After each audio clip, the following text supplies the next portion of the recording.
The most disappointing thing about this film is that not one person gets hit in the face with a fish.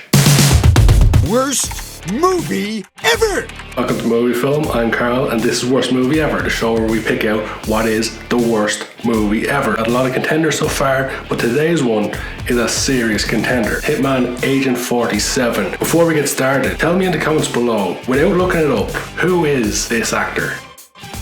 Yeah, I didn't know either. So this film caught my eye on Netflix because I like the Hitman series of video games. I always have. I've played it since the very first game. The Hitman games have always been fairly entertaining. The more recent Hitman games have kind of taken a more comic approach to the video game. They don't take themselves too seriously. And that's why the video games work. But Hitman can never work as a movie because it's too generic. It's a bald hitman who kills people. There's no story to tell there. An example of why it works in a video game is that in the most recent Hitman, you can dress up as a clown and kill someone by hitting them in the head with a fish. You do that in a movie, that's not going to make any damn sense. In a video game, it's a hell of a lot of fun. Well, I found this movie on Netflix, but I looked at the cast and I saw Zachary Quinto's in this. Zachary Quinto I thought was very good in Heroes. He's pretty good in Star Trek too. So you think, okay, it's going to be a Hitman film.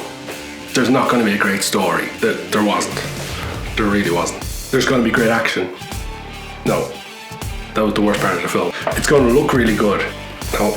Okay, they're going to get some director who knows what they're doing. The director's going to have a big filmography. He's going to make a load of films. They're going to get someone who knows action films.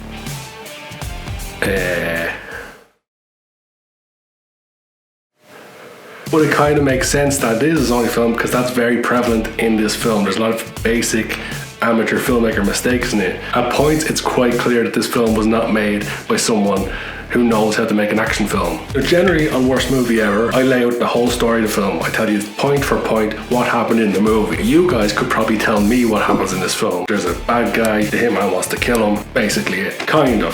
Good points of this film are few and far between, but one thing I did like is that the very opening of the film, there is kind of like a briefing, same way you get in the video game, and it looks like a briefing you get in the video game, but then you get into the actual movie and there's not a whole lot to it. But basically, there's this woman whose name is Katia Van Dies, who later on Hitman reveals to us is actually Katia Van Dies. In French means 90. You know, he's Agent 47, known as 47. She's 90, 43.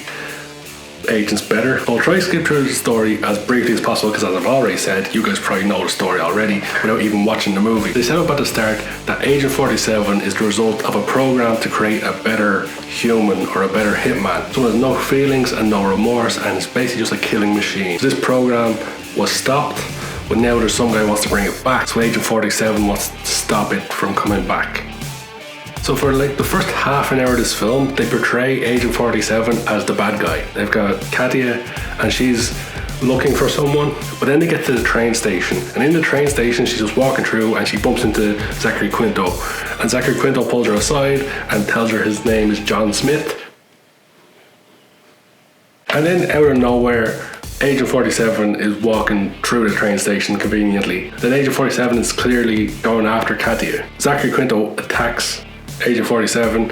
They're trying to make out that Zachary Quinto is the good guy at this point. This is where the film gets really bad. The fight scenes here in the train station are abysmal. I don't know if they just never shot action before, they never shot fast-paced things before, but the camera has a hard time catching up.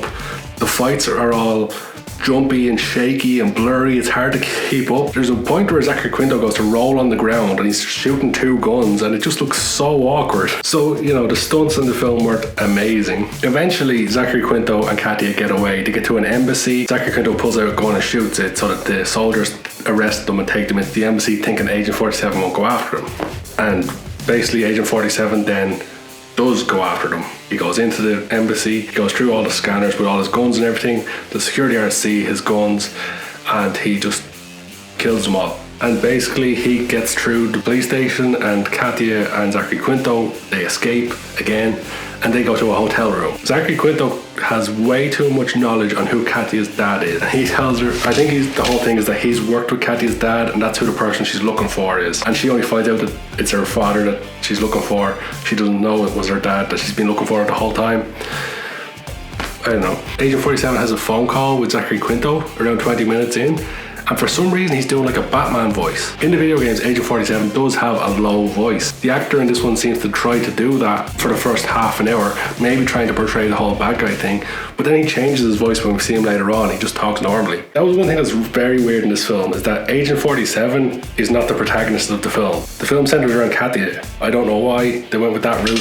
If you're calling the film Hitman Agent 47, the film should be about Agent 47, not about Agent 90. So at some point in the film, Quinto and Katya are in this hotel room, and she's trying to figure out where her dad is, where the target is. And Quinto's giving her information that he knows about her dad that'll help her find him. Then when they're in the hotel room, Agent 47 bursts in, wins the fight, and takes Katya away. Agent 47 has Katya tied up in front of like an airplane engine for some reason, and she escapes. And then Agent 47 tells her about her name, and that her name is actually means 90, and she's one of the agents from the program. When they're walking through this warehouse, the bad guys come in. Katya's trying to get around the warehouse, and Zachary Quinto just attacks her out of nowhere and reveals that he's the bad guy. So somewhere in this scene it's revealed that Zachary Quinto is basically a lower down agent than Agent 47. He's like Agent 5 or something. Got this inferiority complex. That's his whole thing, is that he's got this inferiority complex, and he has to let Agent 47 know that he's better than him. You know, Agent 47 is better than him because he's the title character. So after the whole airplane hangar thing, when Agent 47 and Katya now are together and they're running away, at this point Katya has figured out that the target is in Singapore because superpowers, I guess. So Quinto goes back to the hotel room and he looks at the map that Katya left behind on the wall, and just looking at the map he somehow figures out that he's in Singapore. There's no rhyme or reason to it. She didn't leave any notes on it. There's a sticky note that's been there the whole time. There's no explanation of how Quinto figured out that the target's in Singapore. But the whole thing is, everybody now knows the target's in Singapore. So Katya and Agent 47 are going there and Quinto's going there. Not a whole lot's happened at this point. And there's only about half an hour left in the film. So in Singapore, Agent 47 and Katya are in a hotel room. Agent 47 falls asleep and Katya takes his guns just to take them apart, because she says when she's nervous or when she can't sleep, she takes things apart. The whole reasoning seems to be so that in the next scene, when the bad guys burst in the door, Agent 47 doesn't have his gun, so he has to use some other means of beating the bad guys. So after they beat some bad guys, the next scene is basically this building in Singapore. Cut to the building and Katya's there, and Katya just walks up to her dad, just find the target thereafter. And there's some messing around, and then the long and short of it is that Katya, Agent 47 and the target, Katya's dad, they're all in the car. And there's a car chase. And the car chase has some just terrible lines in it, and there's just some awful writing. What do they want? More of me. Why would anyone want more of you?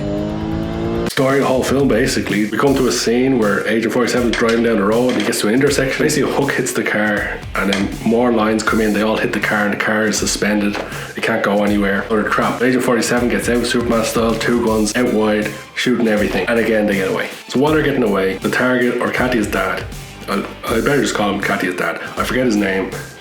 Something Ukrainian. We'll call him Victor. So Victor is shot and Agent 47 gives him an inhaler and Victor is caught. Agent 47 and Katya get away. Katya is not happy about it. Agent 47 calms her down. So the bad guys have Victor now and they're interrogating him, and of course Agent 47 is going to come to save the day, and for some reason Katya's in a helicopter and she's tied up in a helicopter and Agent 47 is controlling it remotely. The helicopter goes into the building and then Katya gets out of it and she beats up a load of people. Agent 47 comes in, they beat up a load of people. In the building fight after Katya's gotten out of the helicopter, Zachary Quinto and Agent 47 are having a fight. They're trying to pretend that Zachary Quinto's got the better of him, but then he uses the Garrow wire or the garrote wire, whatever it's called, and he wraps it around Quinto's neck and he throws him into a power unit. He electrocutes him to death, and then they end up on the rooftop. On the rooftop, Victor is being put in the helicopter and the bad guys are trying to get away with Victor. Long and short of it is that Katya and Agent 47 don't actually save the day, because Victor takes out the inhaler and he presses it and it blows up. The helicopter blows up. They don't save Victor. They turn around, all the bad guys are dead, and the elevator opens. And in the elevator is Agent 48,